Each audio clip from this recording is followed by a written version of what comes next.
Or do you speak first? Oh, Hello, good morning, and welcome to Vocal Intuition Live on Facebook and YouTube. And this morning I've got my guest, Fran Montignani Rees of Vocal Tuition. And you'll notice the similarity in the name there to my company, which is Vocal Intuition. And the great thing is that myself and Fran are very good friends, and we've known each other for about 12 years now. But when we met, we didn't realise that we've both chosen very similar names for our businesses. There is some difference in what we do, which is fine, but we trained a lot together, and we've been in touch ever since. So in case you don't know me, I'm Anne Levelland, and I'm a vocal trainer and personal growth coach. And I work with professional voice users. That's anybody who uses their voice every day in their business. So it can be singers and speakers, and it can also be, I suppose, business people, anybody who's talking to their clients on a regular basis. And Fran does something very similar, but with some very important specialist differences. And so I'd like to recommend her. Yes, I'd like to welcome her this morning. Had a bit of a mental blip there. I'd like to welcome her this morning to this live interview and invite you all as well to comment and ask questions which we might be able to deal with at the end. So good morning, Fran. Good morning, Anne, and thank you very much for having me. And I'm so relieved that you do the technical side, because you know that's not my bag. So that is fantastic. Thank you for just letting me come along and talk. You're very welcome. You're very welcome. Yeah. So if anyone's out there watching us, I can see a couple of people actually. Do make yourselves known. We'd love to see you and say hello. So Fran, tell us a bit about your work in general. Give us an overview of what you do and why you love it. Well, I'm a voice coach, and I've gone through lots of different names for what I do. Voice builder, I'm a voice engineer, voice coach, because of course, as you know, I do lots of different types of voice. So I teach singers and I rehabilitate voices as well. So post-surgery, nodules, any sort of common voice disorders I work with as well. I do accent neutralization. So anyone with an accent who would like to neutralize the sound to sound more standard neutral English. And I also teach people how to speak with effect and influence. So that can be anything from standing up and finding the right way to say, I would like a pay rise or a promotion, please, or just dealing with conflict, either in family or at work. But as what we're here to talk about today is the work I do with the deaf voice. I call it deaf voice. I work with clients who are deaf, profoundly deaf, slightly deaf, hearing impaired, teaching them how to speak with clarity. So I call it speech production, because it's not just articulation, it involves the entire voice. So speech production in people who are deaf or hearing impaired. And that just helps them to be more involved, more included in mainstream society. So many of my clients have been able to go into mainstream school, whereas they may otherwise have had to go into a deaf school, also getting jobs, socializing in mainstream society. And that's why I love it, because people get to do something they wouldn't have been able to do otherwise. That's fantastic. And that must be really rewarding as well. And how did you come to be involved in that particular work? Well, I was very, very lucky. It would have been, I think we were trying to discuss when we first knew each other, it would have been about 12 years ago when I did my master's in voice pathology at UCL in London, University College London. And I had my teaching studio in Exeter. So I was traveling up to London 4 days a week and working in Exeter the other 3 days. And I finished the master's, and I came back and I was approached by a lovely family who had a 10-year-old boy who was profoundly deaf. And he was being seen by a consultant at the RNTNE in London, which is the Royal National Throat, Nose and Ear Hospital, which is very Mm-hmm. closely linked with the Ear Institute Mm-hmm. at UCL, which is where I studied for my master's. And this consultant there just said to this family, "Oh, we've got a voice coach who's just completed her voice pathology here, and maybe you could give her a try." So they contacted me, and they said, "We've got our son. We want him to carry on in mainstream school. His speech is really, really unclear. He's profoundly deaf. He doesn't have an implant. He doesn't have any. He lip reads or signs. So could you help?" And I thought, "Oh, I don't even know. I haven't done this before, any of this work before, but we could give it a go." Mm-hmm. And he came along, and yeah, he was 10 at the time, and he had to come with his mum because I couldn't understand a word he was saying. So he and oh gosh, this is tricky. So the first sort of few months she would come along and translate because I couldn't sign. I still can't Right. sign. My clients do have been helping me to learn cued speech, which is excellent, really, really, really good tool. Mm-hmm. But I can't sign, and she helped us communicate. And within a few months, he no longer had to come because I could understand everything he was saying. And this was quite an exciting breakthrough. And it was wonderful because he actually then could go into secondary school, mainstream, and worked his way through. I continued working with him for quite a number of years, and we're still good friends now. And he's been really successful and done really well. And I had never seen in such a dramatic change in any other voice work. It was incredible Wow. to go from not being able to understand someone to really understand someone. So that got me started, and the word just got around because at the time I was focusing on rehabilitating voices, particularly singers. And word got around in the deaf community, and I started to work with more and more families. And that's how it began. I was just very lucky that someone a consultant at the RNTNE had said, "Oh, she's just finished her master's. Give her a try."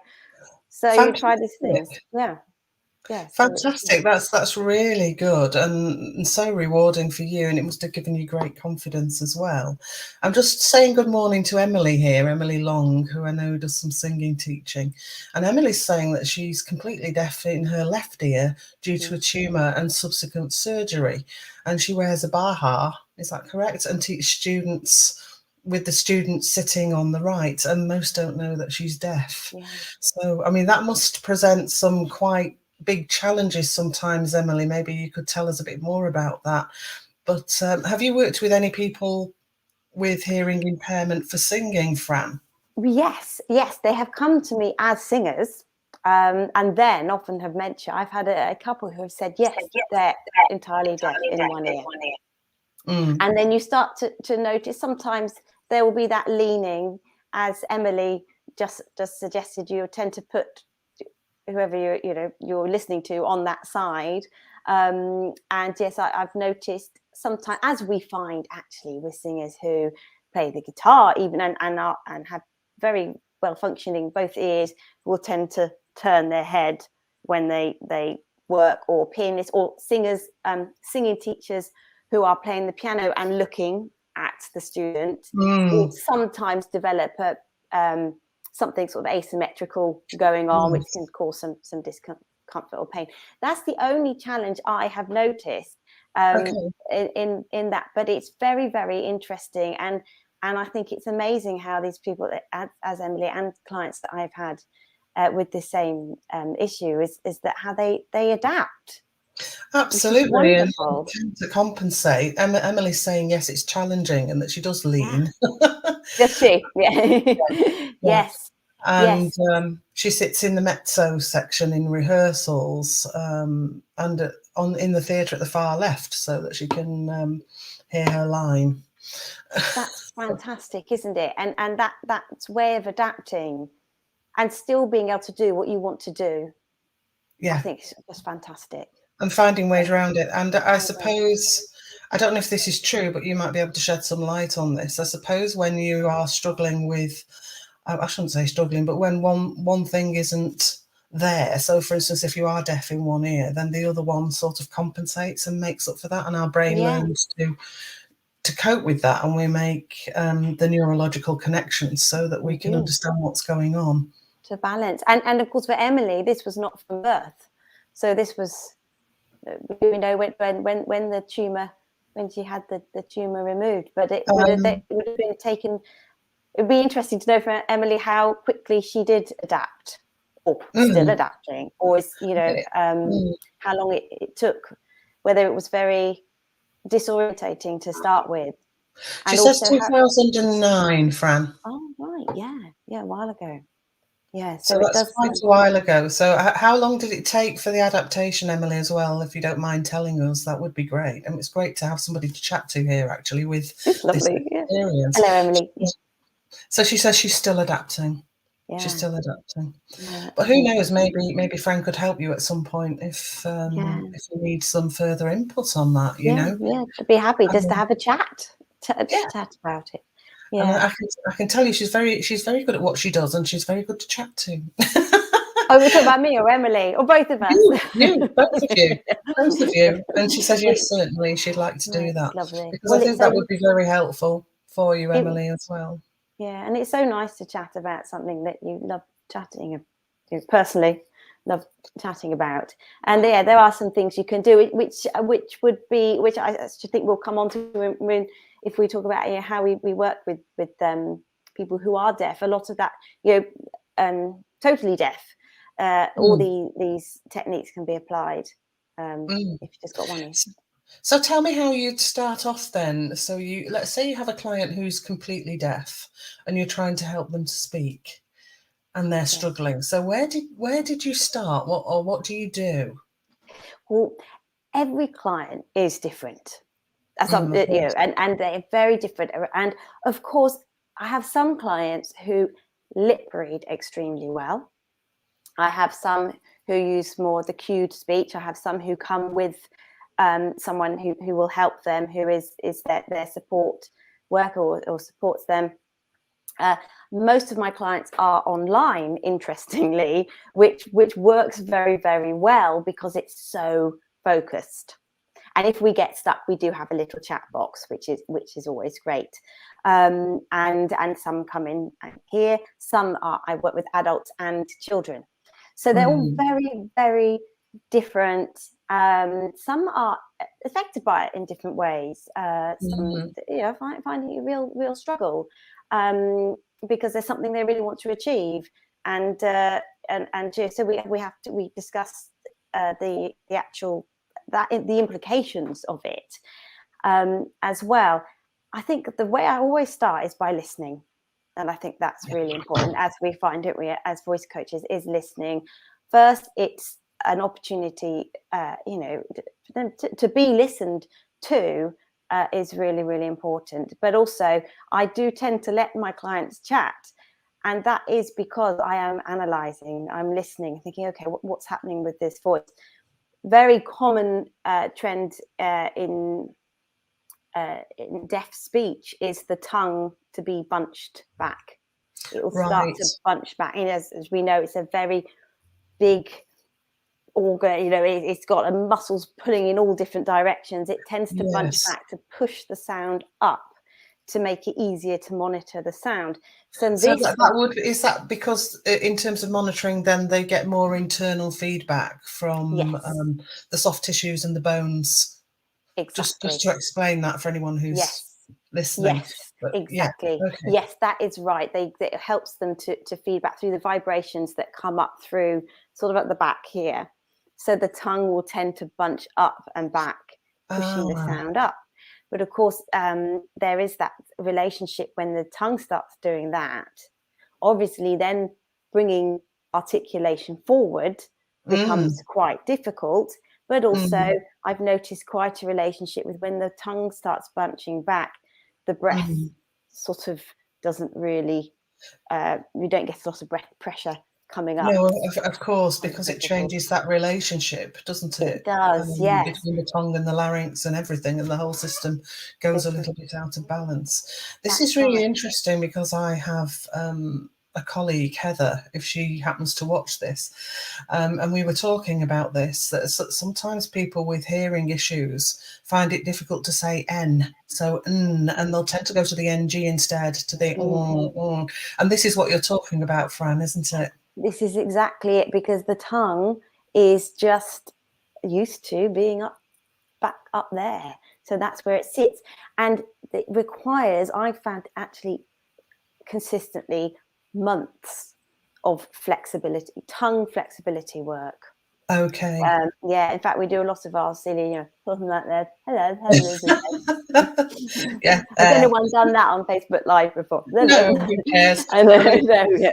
I mean, this is a great session this morning for those who may be dealing with hearing impairment issues or deafness, and also for any teachers who might be watching either live or on the recording. If you are still out there watching, do chip in. We've had Emily chipping in so far, and that's been great. And if you're watching the recording, then you can still put comments here. You can still ask questions for Fran as well, and I'm sure she'll get back to you through the page, or I will, and put you in touch. So fantastic. So do you have a sort of top 3 tips for people who may be now teaching and they come across a client with what they suspect is a hearing impairment, or a known hearing impairment? What are the top 3 tips you would give? My top, so not necessarily deaf, but with an impairment, but singing, or just, so they would be, well, either really, because it might be an idea to work with speaking voice initially with somebody like that, just to get them started, maybe. I don't know. I've got lots of tips I'd love to share. Sorry, can I have more than 3? Yeah, you can have more than 3. It's useful to people. That's why we're here, isn't it? It's useful to the teachers out there, and anyone actually who's dealing with somebody in their family or is dealing with these things themselves. It would be very useful. Well, there's certainly the tongue element that we've discussed. Certainly explore that, because there is often that tendency to bunch back, and looking at the voice as a whole. So, of course, if you're getting some tongue bunching, the breath pressure is not going to be, or the breath mechanism is not maybe going to be functioning as efficiently as it could, and there's the relationship there. So it's building that relationship. Something that can go as well is the pitch range.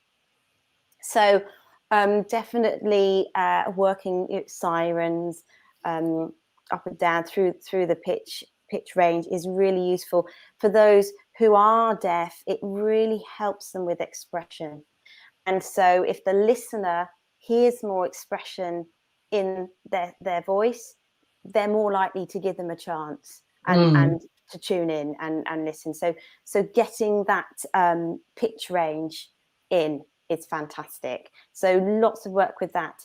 I am gazing at my notes because I do apologize. That's why I'm looking over here. But okay.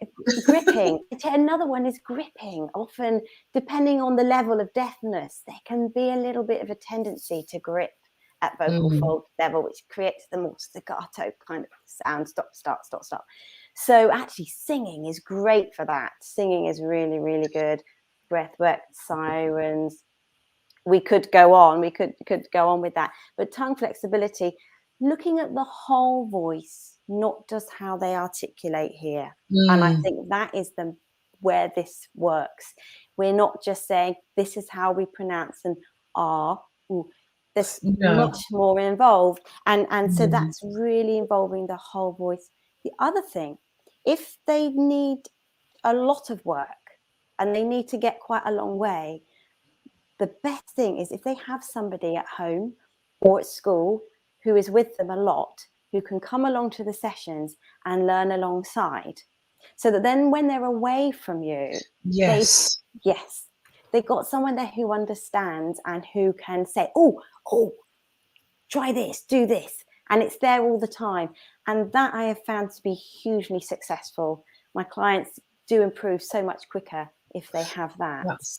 That's perfect. And Yeah. I like this idea of it being about the whole voice. I'm totally with you on that. It's Yeah. about the prosody. It's about the musicality of the voice. It's about the rhythm. It's about the Definitely. coordination. It's about the feeling, Because rather that's than how we just, communicate. Yes, yeah, yeah, that's how, rather than not just just independent words. sounds. Yes. And show them how the voice works. I find that really, really works. If they know how their instrument works, they can start fixing it themselves. Right. And kinesthetic monitoring, knowing how it feels rather than how it sounds. And Yes. listen. And I always say, just take the time to listen, because it's nice to hear what they're saying and what they've got to say. It's really important. Yes, because sometimes people can be overlooked if they have an impairment of some kind. Definitely. And people treat them almost like they're a third person in the room. They're not there. And I think that's a shame. Yes. And it shouldn't happen, you know. No, that is right. No, and I think that is one of the biggest complaints I get when they first come is, I'll sit round a table with my friends and no one stops to listen to me. No one gives me a chance. No one hears they don't understand what I'm saying. So I can't join in, even though they can lip read what everybody else is saying. Yes, yeah. I mean, people need to hold the space a little bit more. That's something I do a lot of in my work, and I'm sure you do as well. Hold the space and really listen and give people a chance to speak. Yeah. Well, I mean, that's been really fascinating this morning, Fran. I'll have to wind it up now, but I'm sure we could talk all day about this. We can, we can. If people out there are interested, then I'm sure Fran will put her details in the comment box so that you can get in touch. So you'll be able to do that afterwards, Fran, on Facebook, and just you'll see the comments in there from Emily and whatnot. So you'll be able to put some details there. And thank you very much, everybody, for being with us today. Thank you, of course, to Fran and to Emily for chipping in. And remember, if you're watching the recording, you can still chip in and ask a few questions and put things in afterwards. And I'm sure myself and Fran will get back to you. Okay, I'll be back here. Yeah, thank you. Sorry, I interrupted you there, Fran. No, you know me. Stop. I'll go. I'm going. That's okay. So I'll be back here in a couple of weeks' time, because I've decided to broadcast bi-weekly now, just to make things a little bit easier. But once again, thank you for supporting us and for being here. Thanks, Emily, and thanks for your kind comments. And I'll see you all in a couple of weeks. So bye from me and bye from Fran. Bye.